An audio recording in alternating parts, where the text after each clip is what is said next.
இந்த வண்டி பார்த்தீங்கன்னா ஸ்டாண்டர்ட் 350 ப்ரோ, ஃபுல் சர்வீஸ் பண்ண ப்ரோன்னு சொன்னாங்க. சரி ஓகே ப்ரோன்னு சொல்லிட்டு ஏர் ஃபில்டர்லாம் கழட்டி பார்த்தா ஃபுல்லாக டஸ்டடாக இருந்துச்சு.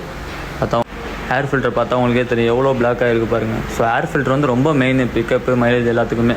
சரி ஓகேன்னு சொல்லிட்டு அதையுமே வாங்கிட்டு வந்தாச்சு. ஏர் ஃபில்டர் பாக்ஸ்லாம் வந்து பார்த்தா உங்களுக்கே தெரியும் பக்காவாக நீட் அண்ட் க்ளீனாக பண்ணிவிட்டு ஏர் ஃபில்டருமே புதுசு மாற்றியாச்சு. அப்புறம் இந்த சுவிச்சஸ்லாம் கழட்டி லூப் பண்ணியாச்சு. இந்த ஆக்சிலேட்டர் கேபிள்லாம் ஆயில் போட்டு அப்புறம் பேட்டரி பாக்ஸ் கழட்டி பார்த்தா அவங்களுக்கே தெரியும் ஃபுல்லாகவே டஸ்ட்டாக இருந்துச்சு. சரி ஓகேன்னு சொல்லிட்டு அதையுமே வந்து பக்காவாக க்ளீன் பண்ணிட்டு டெர்மினல் டைட் பண்ணியாச்சு. அப்புறம் வந்து டூல் பாக்ஸ் ஓப்பன் பண்ணி பார்த்தோம், அப்போயுமே செம்ம டஸ்ட்டாக இருந்துச்சு. சரி ஓகேன்னு சொல்லிட்டு அதையுமே க்ளீன் பண்ணியாச்சு பக்காவாக. அப்புறமா ஆயில் ஃபில்டருமே சேஞ்ச் பண்ணியாச்சு.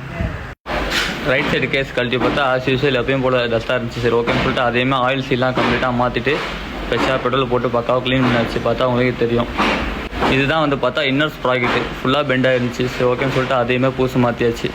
இன்ஜின் ஆயிலெலாம் வந்து ஃப்ரெஷ்ஷாக டாப்அப் பண்ணிவிட்டு அவுட்டர் ஸ்பைட்லாம் பார்த்து டீட்டெல்லாம் ஃபுல்லாக உடஞ்சி இருந்துச்சு. சரி ஓகேன்னு சொல்லிட்டு அவுட்டர் ஸ்பைடுமே பூசு போட்டாச்சு.